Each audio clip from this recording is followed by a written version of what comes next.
Challengers, welcome back to Challenge Me for You.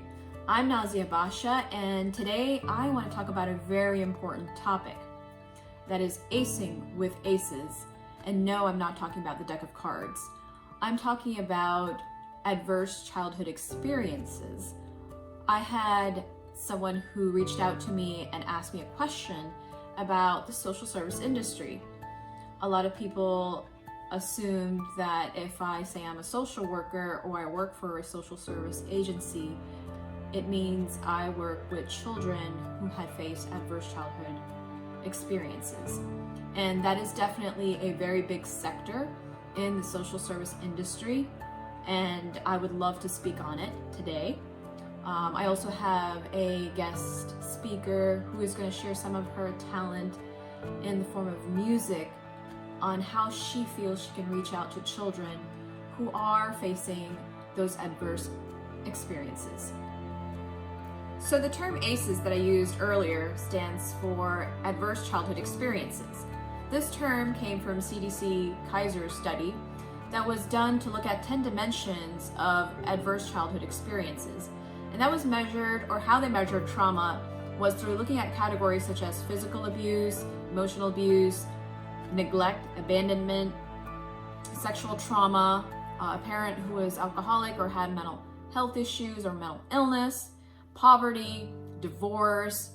These categories put some sort of distress on the upbringing of a child or childhood development. And so anyone or any child that scores 4 or higher is at risk for manifesting some of the detrimental effects from adversity. So as an adult, this manifests in different ways, whether it affects you in relationships as an adult. It also impacts your health, your mental health. The most common mental health issues is anxiety, depression, and other personality disorders that come as a result from the distress or the adverse experiences from childhood. It also impacts the neuroplasticity of the brain, the development of the prefrontal cortex. A lot of children are hypervigilant and they have a lot of behavioral problems. So a lot of at-risk youth exude some of those behaviors due to the adversity they experienced during childhood. So how do you move forward from all this? Me personally, I created something called ACING with ACES. The A stands for acknowledging. Acknowledging the trauma allows you to move into acceptance. Just as Dr. Kubler-Ross's stages of grief, I feel that I had to go through those stages to come to acceptance of the trauma that I experienced during childhood. The C stands for constant coaching and counseling. For me, what helps me keep afloat is making sure that I have coaching or counseling in my life to help me shift from where I was or to see the shortcomings into solution-oriented or strengths perspective. The I stands for introspection. And what that stands for me is to really introspect on some of the feelings that I haven't processed from childhood or from those experiences, to really bring them up and allow them to flow out of my system by processing them. And that really can help me look at things more differently to improve my communication. One way to process those emotions for a lot of folks is through journaling. So that's the I in ACING. The N is networking. Networking with people who have faced trauma but have recovered or healed. So I have mentors who I look up to who've been through that and have provided me their support, their tools of recovery to help me move forward. And definitely the G stands for gaining competence, learning and taking your strengths and gaining more competency to help other at-risk youth or other people who are suffering from the adverse childhood experiences. So I have this wonderful guest speaker here today who's going to share some of her competency or some of her skills in singing, as I mentioned earlier, where she feels she can connect with children who have been through those adverse childhood experiences. Please welcome Sarah Austin.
Thank you, Sarah. That was really beautiful and very heartwarming. I am so grateful that you shared this piece with us today. And dear challengers, if you know anyone or you have witnessed someone or a child who is experiencing neglect or abuse, please call the National Child Abuse Hotline, which is 1-800-4-A-CHILD or 1-800-422-4453 for help. We are evolving daily here at Challenge Me for You. Be well, be safe.